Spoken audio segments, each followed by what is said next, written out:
Hi friends, இன்னைக்கு அனுஸ்டடி note எடுப்பாங்கல ஒரு சூப்பரான சில்லி தாங்க பார்க்க போகிறோம். பாவக்காய் சில்லிங்க. பாவக்காயா? நோ நோ அப்படின்றீங்களா?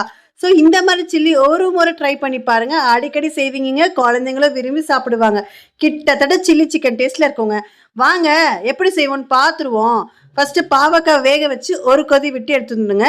இதில் மிக்ஸ் பண்ணுறது என்னென்னு பார்த்தீங்கன்னா, 1 டீஸ்பூன் பச்சரிசி மாவு, 1 டீஸ்பூன் பொட்டுக்கடலை மாவு, 1 டீஸ்பூன் தனி மிளகா பொடி, அப்புறம் கரம் மசாலா, மஞ்சத்தூள், உப்பு இதெல்லாம் போட்டு நல்லா பெசரி வச்சுருங்க.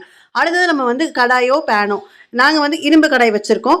ஸோ பேனில் நீங்கள் பேன் யூஸ் பண்ணுறனாலும் ஓகே தாங்க. இரும்பு கடாய் வந்து ரொம்ப நல்லதுங்க. உடம்புல எது சமைச்சாலும் நீங்கள் இரும்பு கடாயில் செஞ்சிங்கன்னா உடம்புக்கு ரொம்ப நல்லது.